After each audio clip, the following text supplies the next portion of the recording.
Warning, due to some language and subject matter, listener discretion is advised.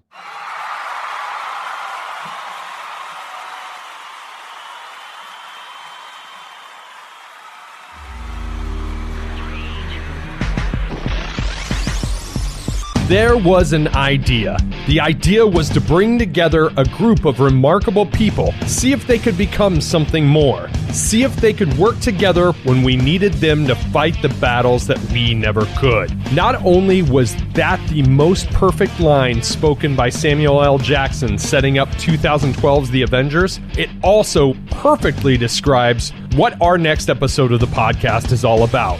No Pride Records was the collaborative effort of several rock bands aligned together from 2003 to 2006 to take a strength in numbers approach during a very transformative time in Omaha and Lincoln, Nebraska's local music scene. And I just so happen to be lucky enough to be the figurehead of this organization. We've got several special guests in queue for today's episode, and I couldn't be more pumped up. Ladies and gentlemen, this is Caught on the Mic. All right. This is a very special episode of Caught on the Mic. I have gathered with 5 of my friends that I don't think I've been in the same room with in forever. Hell, none of us have been in the same room together for a long period of time, thanks to 2020 and the pandemic. But it's super good to see you guys. I'm glad we're all gathered here together today. I'm going to take a brief second and introduce who is in the room. First and foremost, Jesse Otterson. How the hell are you, man? Doing good, buddy. How you doing? Freaking awesome. Mark Beckenauer. How are you? Pretty good. I'm just glad to be here, man. It's going to be a lot of fun. David Bacchus. How are you, man? Wonderful, man. Thanks for having me. I'm excited to see all your lovely faces. Likewise, sir. Likewise. Russ Kempton, I have lived in the same city as you for 6 years, and we have still not got together. It's true. It's real life, man. That's what happens when you have lots of kids, I suppose. I think so. Hashtag adulting. My wife has this funny term because my wife has twin daughters, and we're a blended family. She said, I got 4 kids and I only had sex once. We told my daughter it was only 3 times. So,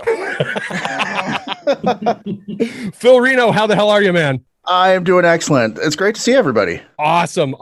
We're all gathered here today to talk about No Pride Records. This was an organization, a co-op. We were in together from 2003 to 2006. And I'm going to kind of set the table for everybody. So that means I'm going to go backwards, and then I'm going to go forwards, and then we're going to go backwards again. I hope I don't confuse anybody with that. So I'm going to lay down some local music history. I would say late 1999 to late 2002, there was kind of an inflation of the local and the Midwestern music bubble. It coincided with the mainstream music industry bubble. If you guys remember right, there were a lot of mass signings going on in that time. And then inadvertently, labels were going upside down because of it. They were signing too many bands. Labels were going under. There was almost an oversaturation going on. So if you're comparing the micro to the macro, the Midwest was very much mimicking what was happening on the national scene and the industry at large. This paved way for a lot of indie labels like Nebraska's own Saddle Creek Records, but also for a lot of independent labels of the pop punk variety like Drive Through Records, Victory Records, and all the like. Concurrently, there was also a law of diminishing returns going on, I would say, on the local and in the Midwest level happening. There were more bands, so there was more venues, which led to less attendance over time, which then led to less quality bands and less quality venues, signaling that the bubble in that time had possibly burst. Now, we can all agree, we've all been a part of the music industry for a decent amount of time, that the business ebbs and flows. It has times when it's bigger and it has times when it's smaller. So this is kind of a snapshot of one of those specific times, and arguably maybe kind of the death of the big label music industry as it was, because that was kind of happening at that time. So this kind of set the stage for what we would all put together. 2003, the concept first came to fruition. Jesse and I, his band Trippin Default, and my band at the time, 3QE, we were playing a lot of out-of-town shows together. And we kind of conceived the idea much earlier than when it actually came into fruition. Some of your guys' earlier bands were discussed in the initial conversations, most specifically Illicit and Blacklight Sunshine, but it really didn't start to click until we got closer to 2004 and landed the original 4 bands, Trippin Default, Reagan Era, Eyes Catch Fire, and More Than Yesterday. In all of that, did I cover things okay, guys? Yeah, I thought it sounded. So, Jesse, do you recall some of those early conversations and the catalyst as to why we thought this No Pride Records collaborative was a good idea? Yeah. I don't remember all of the early discussions we had, with kind of prior to that 2004 timeframe, but I do remember the specific night that you and I got into this idea of doing a collaborative or record label or some sort of collective. I know it was a show we played together at Sokol Underground, early Reagan Era days for you guys. Probably that was kind of as, I guess, maybe it was a Wednesday night. The place was packed wall to wall, and we snuck in a bunch of beers. You and I were, the rest of the guys were hanging out. We didn't pay for drinks all night. And so, the booze got flowing, and the idea started talking. It's like, well, this is the best show we played in forever, blah, blah, that kind of stuff. Right. And you said, we should be playing more shows together because maybe the second time we played together. And I said, yeah, we should be playing more shows together and like playing with shows with, like guys like More Than Yesterday at the time, I think, and Eyes Catch Fire. We're just kind of talking a little bit about bands we'd like to be playing with. And I think you blurted out, you said, I've had an idea for a while that I think I've talked to you before. We should put something together, do more of these shows, and then build something around it, build promotion around it collectively. And I've been thinking about it. I just never had the gumption to do it on my own. So, you got that, to me, the right number of tequila shots and free beers. And I thought, this is a good idea. We should do it. So memory serves correctly. It was probably because I didn't switch over from 3QE to Reagan Era until about 2004. Our memories might not be aligning perfectly, but I remember it happening in Des Moines, to be completely honest. I think we brought you guys to Des Moines, and you were kind of like, it was one of those things where it's like, you're totally the different band in Des Moines than you are in Omaha. And that's kind of what actually started the conversation and it was true at the time. Like, fuck, we sucked in Omaha, but we were awesome in Des Moines.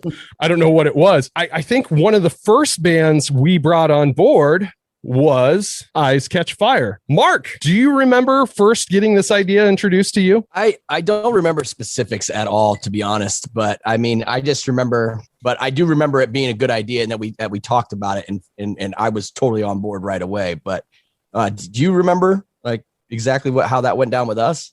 I kind of do. Before we pressed record, I said I kind of got some photographic memory. I think Eyes Catch Fire was only about 2 to 3 shows in, and it was right around the time of the first Midwest Music Summit at the Mid-America Center in Council Bluffs. But that was kind of an interesting event. I'll leave it at that. And there were a lot of bands that had their music played in front of a whole room full of people and got their music judged in front of a whole room full of people. And for me, I had kind of a moral battle with that. Because I don't believe that you should treat art like it's a sporting event, right? And there was this was, going to my earlier point of the law of diminishing returns. This was kind of at the point where the music scene was kind of on the downturn and attendance was starting to drop off.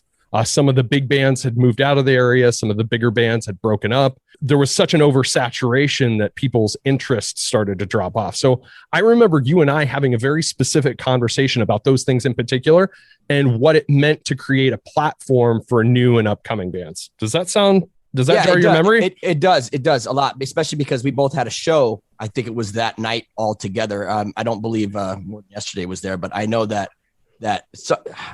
we were there with Trippin Default and somebody else was at this show. But anyway, that I do remember that because this was like it was like the time where a lot of new blood was starting to kind of form in Omaha. I mean, Blacklight Sunshine was switching over to More Than Yesterday about then, or maybe a little bit after. Yep. But I do remember this now that you mentioned it. Yeah. So we started off Trippin Default, 3QE, Reagan Era, Eyes Catch Fire, and the next band we brought on board was exactly who you mentioned, was More Than Yesterday. Russ being the Lincoln representative of No Pride Records. Do you remember your first conversation about it? I don't specifically. I'm sorry. I'm getting old. That whole time period, I think from 99 to 05, 06, you know, it was such a whirlwind just because we seemed like we did so much. I don't remember specifically the conversation about the No Pride Records, but I do remember we were all playing shows. Everyone was busy. They're trying to hit it hard and get all this stuff together. And I remember, Mike, that you were always an advocate for trying to bring bands together and get us to do stuff like that. Like, you talk about it all the time. And, you know, we're really on the ball as far as, you know, communicating with other bands and, hey, we should do this and you guys should do that. And you know, I remember that aspect of it. You know, but as far as a personal standpoint, you know, we were trying to promote shows and do this. We were recording an album because we were switching over, and, you know, it was kind of I was worrying about me and you were worrying about everybody else. You know what I mean? And like trying to make this collective happen. So, I mean, that's kind of my on it. Yeah. And that's something we'll touch on here in a little bit, because that is a part of the narrative of the larger story about No Pride Records and kind of why the energy ceased to exist. I believe the next band to jump on board was Civic Minded. We put together a launch party in December, I want to say of 2003 or 2004. I don't remember exactly. I think it was 04. Yeah, I think it was 04, but we put together a formalized launch party. It was right around Christmas time. Actually, it was on my birthday. It was December 22nd. That's how I remember it. And Civic Minded wasn't officially on it yet, but at that time, we had already been playing shows together, and Phil was working at the infamous Ranch Bowl. That's Phil, right. Phil, it's your turn, buddy. Step on up, my friend. Well, I remember very specifically being super excited about the concept of this because everybody was doing some really great things, and we really wanted to be part of that because we had done nothing by that point. Like, we started playing shows, but we were a brand new band, essentially. Even though Lowercase I had been around forever, we wanted to try something different. So this actually is the reason we got, you know, the fire going to go to the studio, push out a couple songs, and go, because the concept was just so good. Awesome. And then Dave, you guys jumped on right after the launch party. It was about a month or two after the launch party, if I remember right. Yeah. You know, Old Boy, it's interesting because Old Boy had his heyday long before Man Down, and Man Down is the reason I know all of you. Right. So, and then when Man Down broke up, we played with Lowercase I. We played a billion times with you guys, Blacklight Sunshine all the time in Lincoln. You know, Trippin Default played our CD release. You know, played with Mark. So we knew everybody. So I think we almost kind of got on, almost like, hey, you know, we're friends with all these guys. You know, I always felt like maybe stylistically we were the one band that was a little bit different. We were just more straight ahead rock, but I felt like, you know, I enjoyed all of you guys' music. We played so many shows together. We were all friends together. I was like, man, this is a no-brainer for us, you know, because like you said, the whole thing about how you promoted, it was so great because like shows back then literally were 9 o'clock to 9:45. Our fans come, they leave, new fans come in, you know. So your concept of like just really trying to make a collective, you know, big show, all the fans of all the bands coming and being a part of it, you know, seemed like a no-brainer idea to me. And, you know, we enjoyed, you know, playing with all you guys a lot. So we were in right away, you know. The unique thing about that is that each band had its own style and its own thing that they brought to the table. And you guys can interject at any point in time and correct me if I'm wrong. Jesse kind of had this, their band, Trippin Default, had this very art metal sound. And they had a core audience that was like really enthralled in that. As far as who Jesse was to me, Jesse was the Riker to my Picard. Sometimes he was the Bones McCoy to my Captain Kirk, you know, and he'd keep my ass leveled. But the thing is like, I was good at promotion and somewhat good at booking, but Jesse was really good at booking, kind of good at promotion. So us together, it was a good match. Trippin Default had that sound. Ice Catch Fire had the youth sound. They had something that was very timely, that was very much of the era, and it was very, very, very easily consumable. Like those earworms, I still hear them to this day. I'll be just chugging along in my day job and I'll think of an Ice Catch Fire song. So kudos to you, sir. And then More Than Yesterday, there was something about your band, both incarnations, Blacklight Sunshine and More Than Yesterday, Russ, just about your guys' live show that always felt larger than life to me. I know I'm probably speaking on the behalf of a few of you there, but there was something it was one of those things where it's like, it's not a matter of if, it's a matter of when with these guys. Yeah. More Than Yesterday was like all of our favorite band. Like it kind of, it was like a musician's band almost. Back then, I remember, we really prided ourselves on being good live, and there were few bands that I wasn't like, yeah, we can get on after them and kind of like blow them out of the water. Except More Than Yesterday was one of those few bands where it's just like, no, I don't want to play after these guys. Like, oh, you not guys. directly. I really didn't, man. Like, being honest, you guys were one of the tougher acts to follow. And the nights we did, I feel like were some of our best shows because, like, you could not slack a bit going on after those guys. It was a tough follow. And you guys are so pretty. God damn. Oh, what are you talking about? Ice Catch Fire, they were the beauties. We were a lot younger though. I mean, it was a less mature beauty. You weren't physically attracted. I don't know what the hell I'm talking about. You guys were attractive to us, but we were more of, little kids compared to you guys. Yeah, we didn't have videos, huh? We could put out videos. Good looking bands. Yeah, we had like Ice Catch Fire was the 17 to our Kip Winger. And then Old Boy Network. The thing that I loved about having Old Boy Network on board, it was the veteran status, but also you guys had a really good second renaissance whenever you guys came back around. And it was a little bit more, don't take this as an insult, it was a little bit more of a Foo Fighters sound the second go around than it was the first go around. And I really, really enjoyed that because you're right. It was like straight ahead still to this day. There's certain, like, even conceptualizing this episode, Disappointment was the song that's run through my head nonstop this last week. So, thanks, man. When we came back, it was more chordy. And then it changed. That's like a little Man Down influence too, because Man Down kind of had that Foo Fighters Weezer thing going, and literally the band was the same three musicians minus the lead singer, of course, who was a big part of both bands because they wrote most of the songs. But Vince, Scott, and I were consistent in both bands, so it kind of had a similar vibe, but with a completely different singer. So as similar as you can get with having a completely different singer.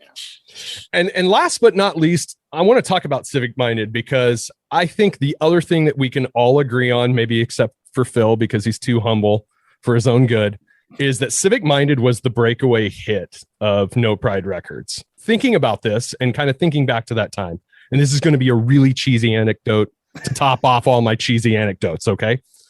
So, at the very end of every American Pie movie, there's that last scene where all the main characters kind of just look across the room and they kind of give each other that knowing nod.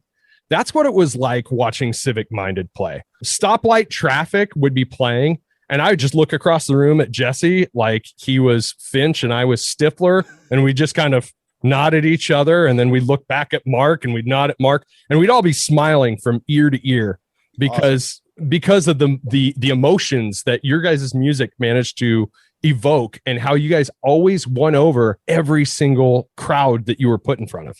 That time for me, just speaking for me clearly, was very it was magic because it was liberating. There were no rules anymore.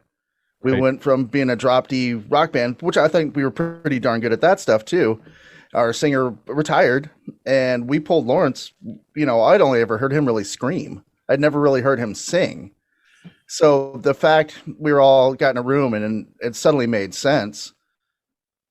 It just musically, it still ranks way up there for me. Like just as a thing, because we got to play with all you dudes a lot. Got a lot of my favorite shows ever going back is with you guys. And it's just so fun. And man, I don't know. I think just that time in general, if I could bottle that just for everybody, like the music scene and everybody just doing really great things. It's something that's been missing for a while. Now, granted, there's bands that everybody's got going on right now. They're continue to sell out the waiting room. So, which is great. But just looking back creatively on everybody was just fresh and just trying something. And it was exciting. It was just exciting time to be around. The first time I saw Civic Minded, because, we've been playing with lowercase I and watched you guys a bunch. And I remember the first time I saw you, I was like, what is Phil doing? Like your guitar and everything. It was so innovative to the scene at the time. And I was like, oh my God, this is so awesome. Oh, wow. Well, thank you. Yeah, because it was just fun. It was fun to be like, okay, well, I'm not going to use this. I'm going to start using some different sounds and different pedals and see where that stuff takes you. And it was just fun pulling in all these, like the keyboard changed everything. Yeah. I loved Depeche Mode. I loved, all that stuff that was going on, and just being able to put that into something that we were doing was just fun. I think something that gets missed about a lot of musicians is that we're fans of music first. So all of us in our own regards have really diverse tastes and very diverse influences. And just because you're not playing in like a heavy band or a punk band doesn't mean you don't appreciate other styles of music. So if you're afforded several different seasons or several different bands in your lifetime, sometimes that affords you the opportunity to try some different things that you haven't done before. And we've all done that. All of us, all six of us, to different degrees. We've tried something different than what we were normally comfortable with. And so, knowing that you had such a strong 80s influence, NXS influence and such, like for me, knowing you personally outside of the band life, like Civic Minded wasn't a surprise to me, but it was a pleasure regardless. Awesome. Well, thank you. Yes.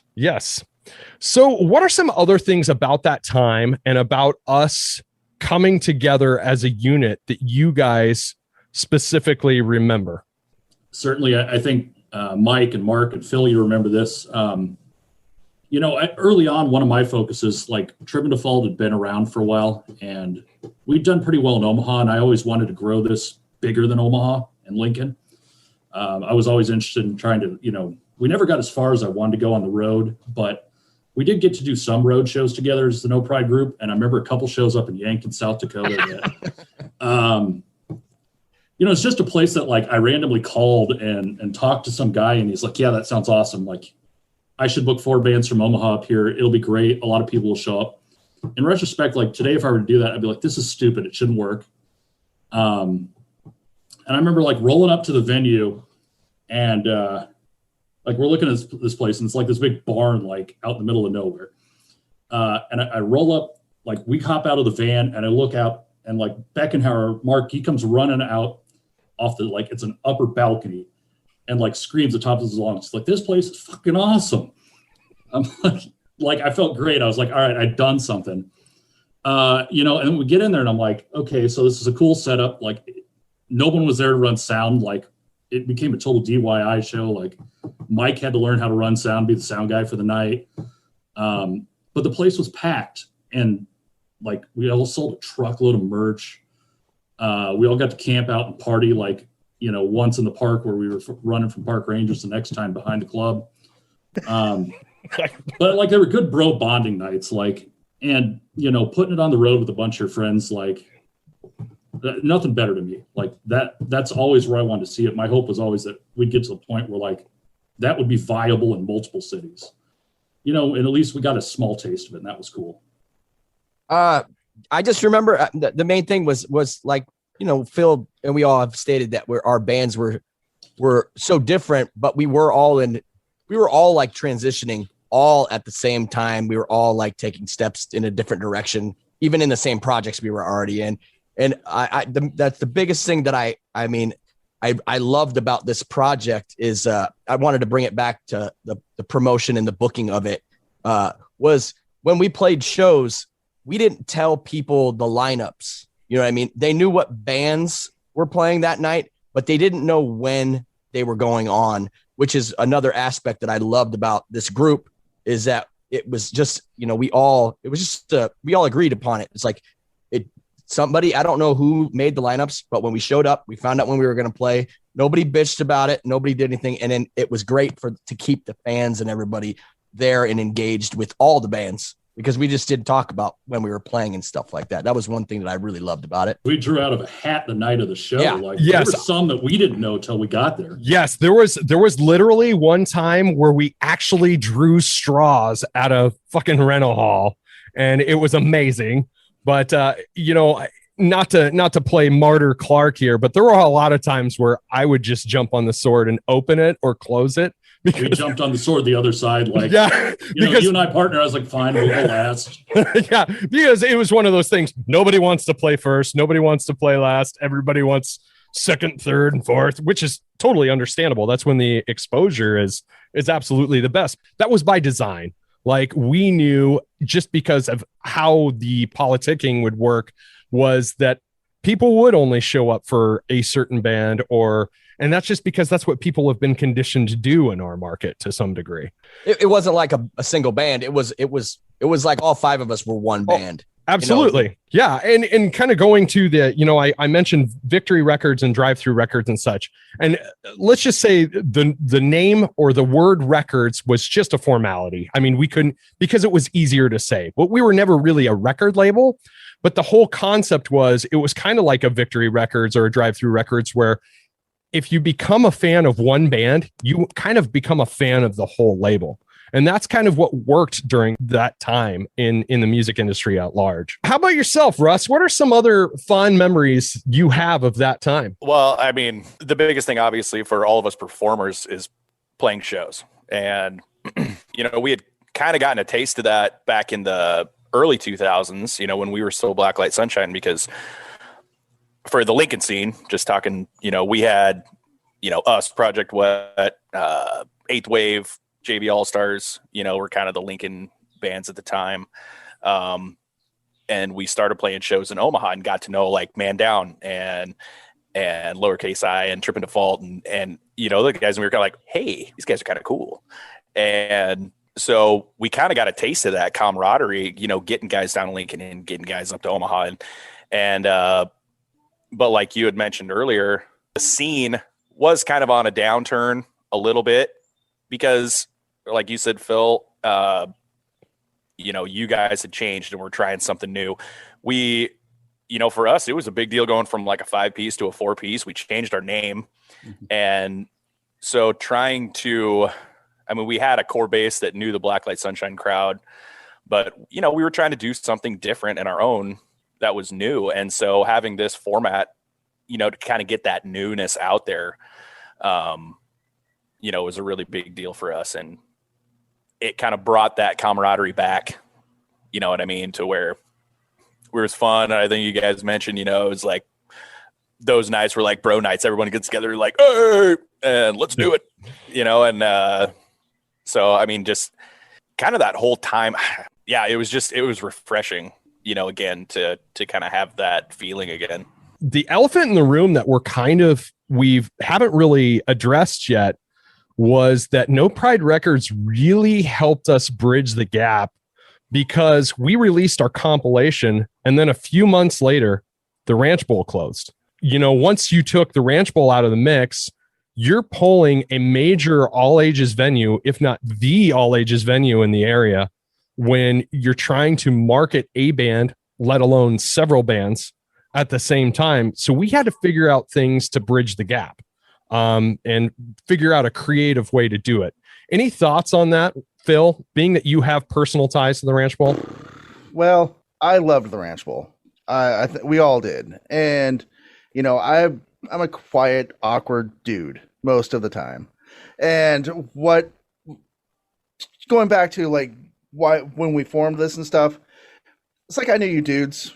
And it opened up more that I can be like, oh, I'm going to go hang out with these guys, and that's what the Ranch Bowl did. It did very well, is that there was a camaraderie. Even if it was just a Tuesday night, just sitting in the pub, you would have bands coming in and they would just hang out and do your thing. Now, when that went away, it made for everything very strange because everybody's kind of scrambling. There's the cool places to play that had a hard time getting into. So what did you do? You went and formed your own shows. You threw them pretty much wherever you could. But that in itself, it shows that like you were always the master promoter. Like you always had people out there handing out thousands of flyers pretty much for every show. And that was something to be very, like, I admired a lot. It's hard to, nobody does that anymore, really, to the extent. I guess they don't have to with Facebook and all that stuff now, but at the time, you really worked your tail off, and it benefited everybody in this room or virtual room. And it sucks. I think the Ranch Bowl will be open now. It could have even just made it to today.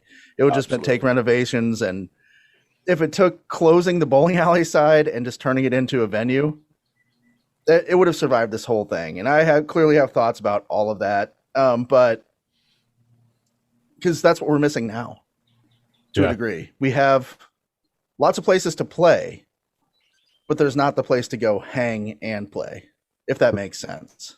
Makes perfect sense. Perfect sense. Knickerbockers was that. I loved Knickerbockers. I would go, we would go see Blacklight Sunshine or play with them or whatever, and we would just go there and hang out. And then there was the side where you just go be with bands and just kind of be, and then you go watch a rock and roll show. That was incredible. That's what the scene is missing right now, as far as I'm concerned. Sure. And now they're both gone. I know. It's sad. Yeah, I mean, even places like the Hideout. I mean, that or the it was the Lookout at currently. I mean, that was one of those places. Now it's gone too. They all seem to be disappearing. Yeah. So from your perception, Dave, how did No Pride kind of bridge that gap for you?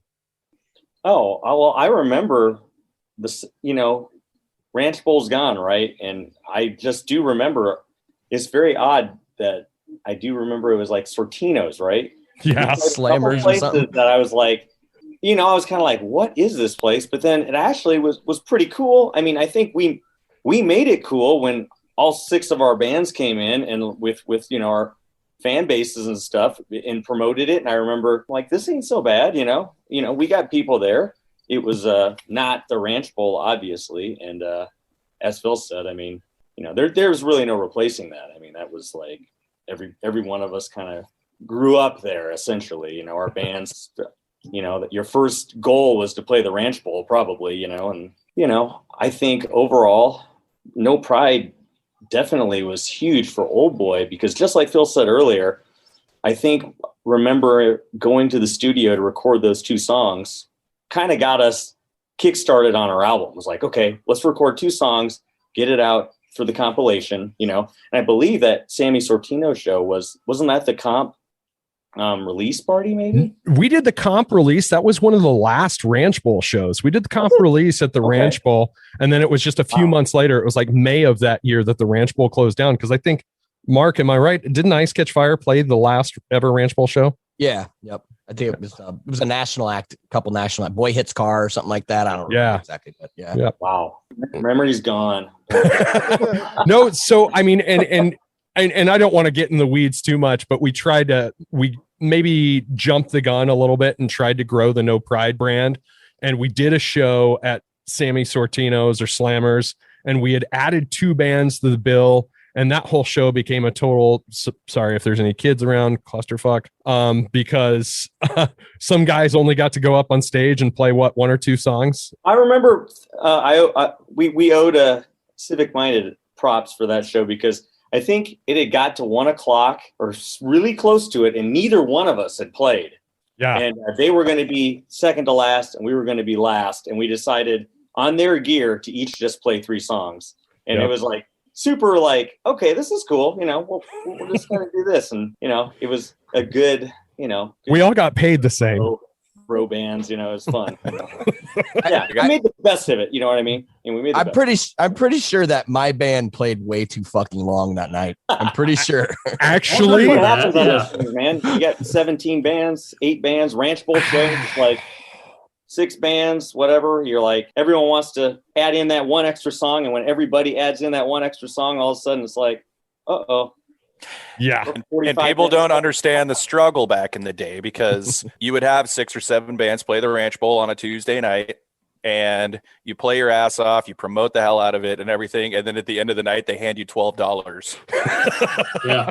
Well, whoever thought about, hey, let's all bring in our own individual drum sets for each band and smash them in the corner. And then all of a sudden you got people carrying in, like, you know, it was just crazy, you know, like, it's like, wow, Right. why wasn't there more gear sharing or something going on? But Yeah. You know, one thing I did kind of like in that post Ranch Bowl era is what we did with No Pride. Like, we did kind of do, like, it became very much that like high school life again, like play anywhere you can get your hands on, like rental hall shows, slapped together, like poorly organized in some ways. But we had built enough of a collective like fan base amongst all of our bands, and everyone had gotten used to hanging out, and like our fans were now friends with like Civic Minded's fans, and they were friends with like ECF fans, and so we could make it work. Like, we could put a couple hundred people in some random place that made no sense to throw a show and have a pretty good night out of it. You know, which was kind of cool, like, to when you didn't know what to do once like home closed, you know. Right. Mark, you had something?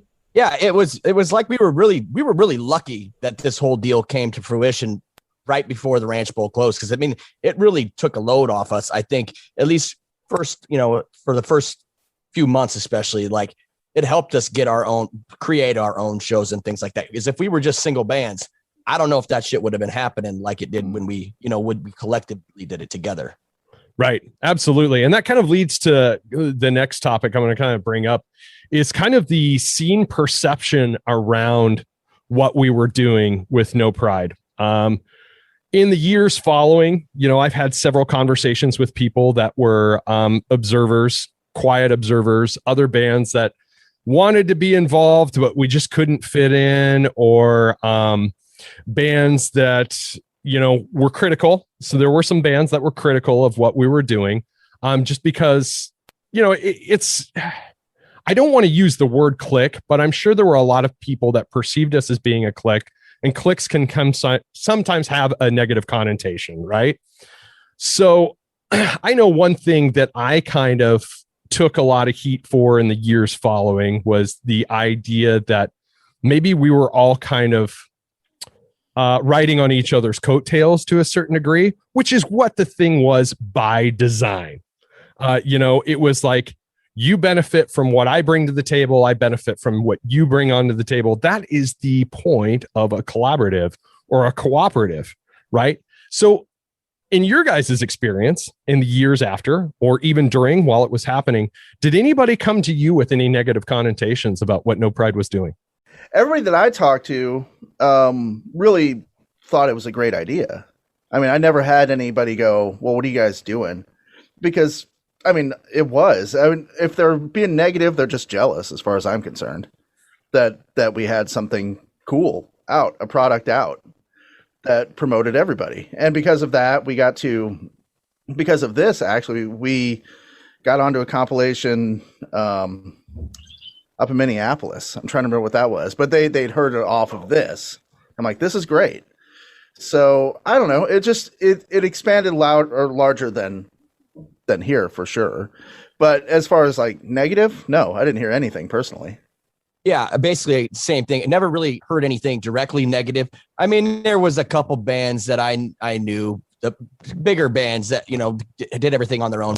I mean, Emphatic, who I'm in a band with one of the guys now, they used to always give me shit or whatever about it. And I just kind of told them, you know, like, we don't care what anybody thinks about that type of deal. Like, this is a unit. You know, it's not riding coattails or anything like that, or some fake label. There was a real reason we were doing this, is the way I would always explain it. But as far as the riding coattails thing, I mean, I had members in my own band. I mean, like, keep in mind, like I said, we had some young members, right? Like, some guys weren't even 21. I don't even think at the time.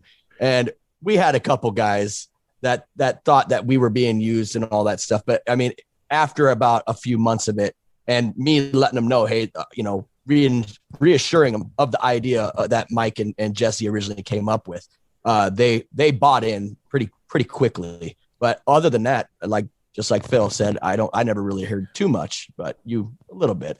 Yeah, I had not a lot of negative. I had a lot of people that, once they kind of got a feel for like that I was the right-hand guy or whatever, like I had a lot of people coming up to me like, how do I get involved in this? Like, how can I be part of No Pride? And I think if anything, like the most pushback I got was people that were frustrated that like, I wasn't like, I was like, well, keep working, like keep doing shows. I don't know, like, why don't you guys throw like a big show and put some promo into it and throw some bands on it? Or like, I kind of milk it a little bit, like, because I appreciated that people were coming out and supporting. I didn't want to turn them away, but like there was a lot of more people that wanted to be a part of it, and I did feel a little bad, like because there'd be people I'd like. There was always that sort of like, yeah, we were kind of a clique at the time, and all the bands were real high quality bands at the time, and so it was like guys that I liked, but maybe their band was 6 months or a year or two away from being there. Is like, keep working. The thing that I would find as the figurehead, and kind of adding to your point, was there were a lot of bands that wanted to be involved with it,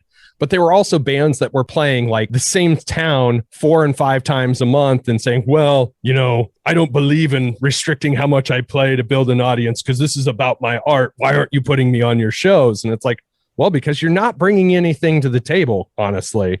If you're playing so much, you're basically giving your art away for free. Guess what you're doing? You're taking away the value of your art. You're taking away what you could bring to the label as an artist, or to the cooperative as an artist, so to speak. And so one thing that I would commonly find, and being just the internet geek that I am, is, guys would come up to Jesse and I. We did that Midwest Music Summit booth that one year, and they'd talk to us, and we had a stack. We had a huge stack of CDs and submissions from people that wanted home and listen to all of them. and people wanted to be a part of it. But some of those same guys, when they weren't immediately a part of it or immediately added to it, they got a little bit critical on the now infamous Slam Omaha, or some of the public message boards. Yeah. By the way, there's a Slam Omaha Facebook group that I got to give a shout out to. So anyway, that was for you, Mark. But yeah, I mean, so that was one of the negative connotations that kind of came from the whole thing. I think for me personally, it did get to a point to where, like, if I was being critiqued for using this for my own personal benefit, the thing that people didn't see behind the scenes is 9 times out of 10, I was putting the interest of this organization ahead of my own projects, to the point where it caused some conflict within my own projects. Like, it was like, the guys I have 4 or 5 guys behind me that I got to answer to as a front man, before I got to answer to them as the figurehead for a label cooperative. Right. And it's like, why are we always playing first? Why are we playing last? Why are we doing this and not doing that? So, that was kind of the struggle that I had personally with it. But overall, the good outweighed the bad.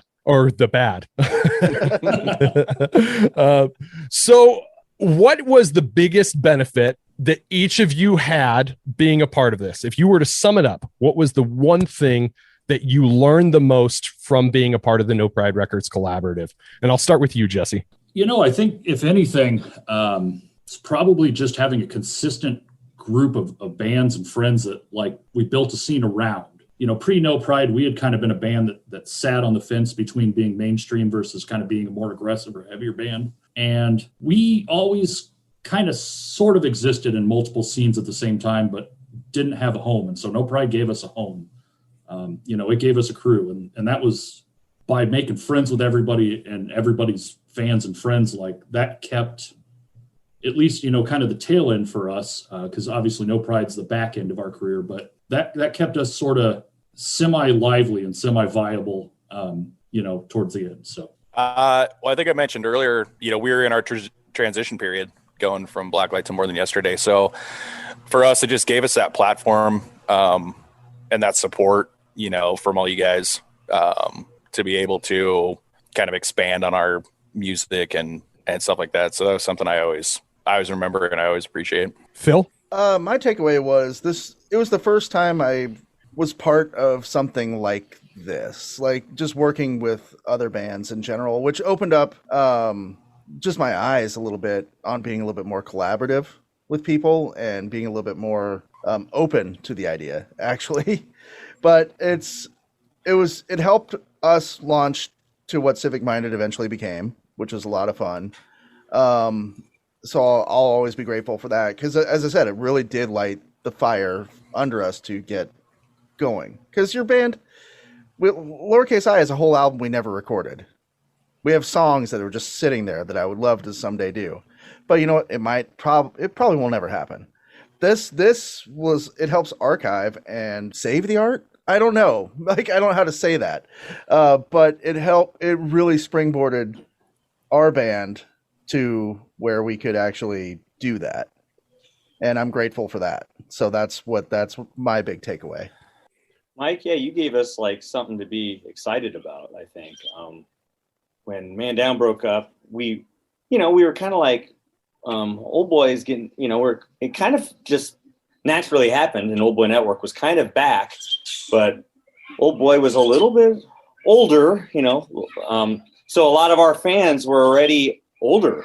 They weren't going to shows anymore. They had kids, they had families, they had jobs, whatever, so it kind of lit a fire in us to like kind of like try to write like you were saying, maybe try to change our direction a little bit, modernize it a little bit, and then it was exciting to play with some fresh music, some fresh musicians, some fresh bands out there that were also friends, and kind of just gave us a little push in the butt to kind of get out there and kind of, because I would say the last Old Boy Network record literally it's pretty much every song is kind of almost different, where our first couple albums were like riff, boom, riff, every song's a riff. Where if you listen to the last album, like Phil was saying earlier, I think you kind of like there was no rules on the writing anymore.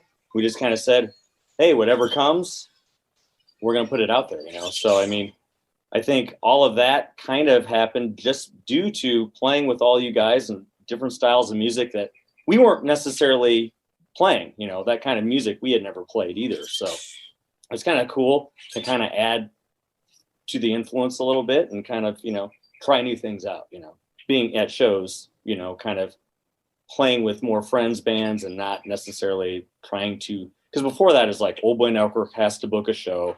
Now we have to call people to try to like, just became like a kind of like a pain, It was a chore. Yeah, exactly. So thank you. Mark. Besides, the learning, being, like I said, we were young. So besides learning how to collaborate and work with other musicians and stuff, like that time period is where I learned most of all my business aspects when it comes to any musical project. Like I learned that my way of promoting or booking a show might not be the best way. And like I learned from all you guys just different aspects on how to conduct myself professionally with other musicians, how to act at shows, and how to, especially with the promotional aspect, the team aspect of promoting a show and really getting people to events, and also making shows events, not shows. These things need to be actual events that people need a reason or have a reason to go to, more than just the bands playing. Like it made everything so much bigger, a bigger, broader landscape for me when it came to, the way I used to look at playing in a band before us. Yeah, absolutely. And that area, like the show that your fans couldn't skip was the No Pride show, right? Mm-hmm. Like if you had 4 shows in Omaha, like, oh, we'll come to the No Pride show, Right. It's iron sharpening iron. And it always was. And like one of the things that I really did enjoy about playing with all of you guys is it made me go back to my practice space and go back to the woodshed and be like, how can I do this better? How can I do this differently? How can I reapproach my songwriting? Because to be quite frank and quite humble, my best bands didn't come until long after No Pride was done. And everything I learned, very much like Mark, came from that experience. Like I learned the business aspect from the early days, which I mentioned, the 99 through 2002, but I learned to refine my art by playing with all of you guys.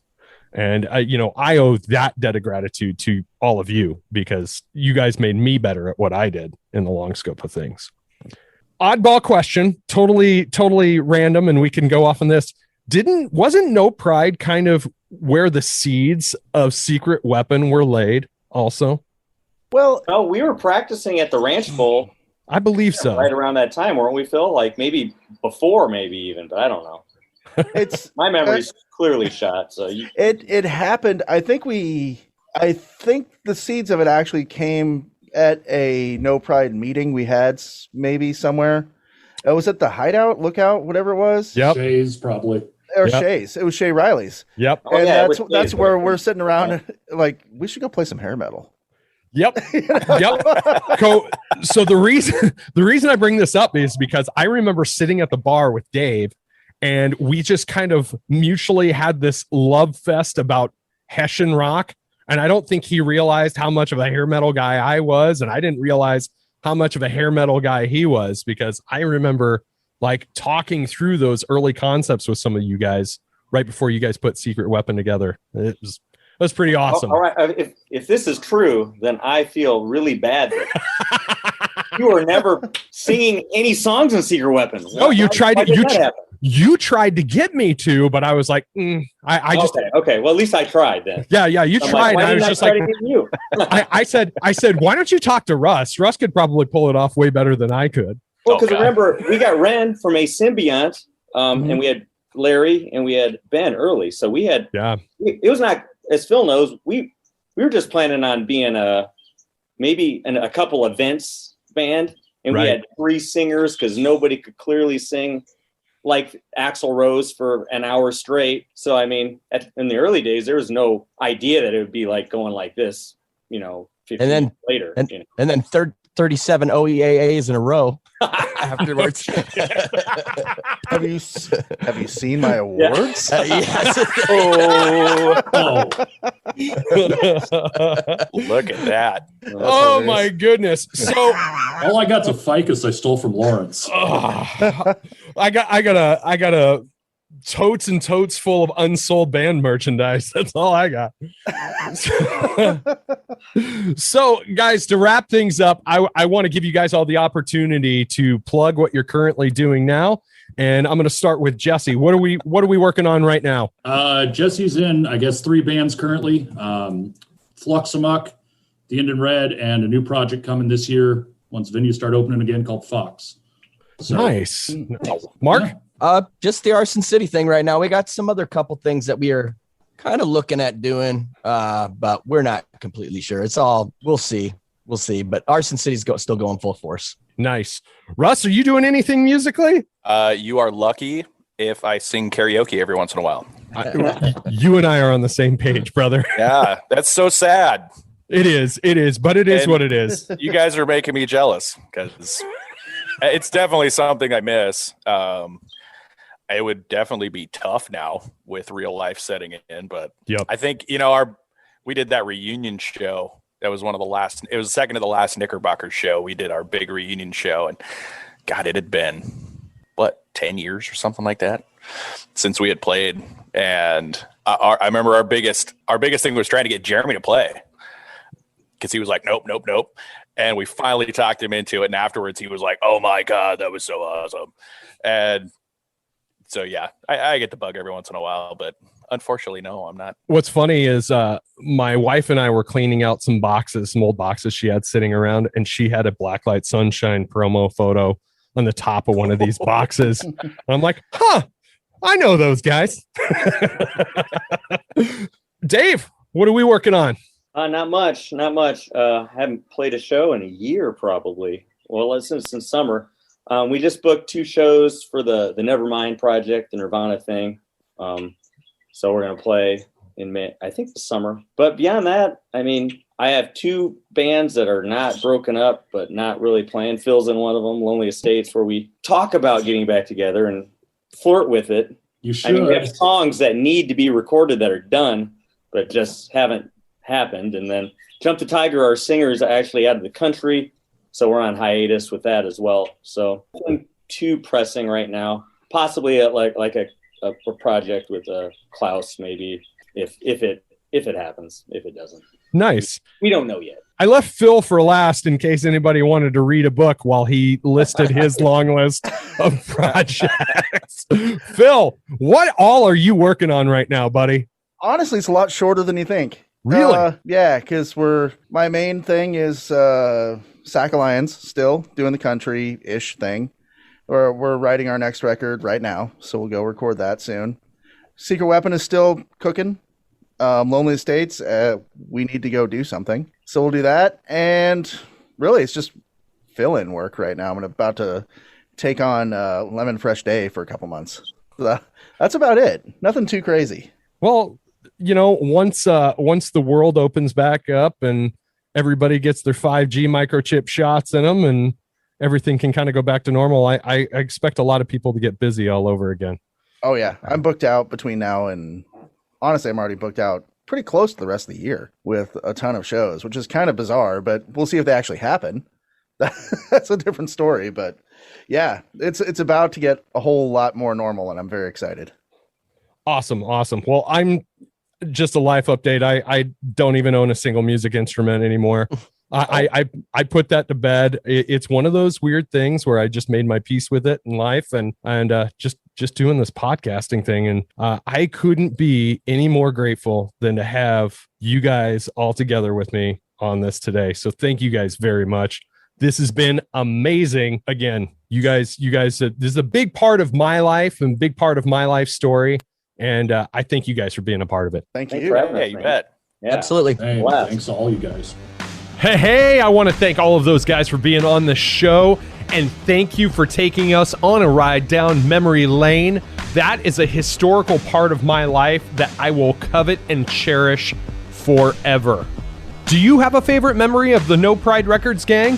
Leave a comment on the Caught on the Mic Instagram or Facebook page. I would love to hear it.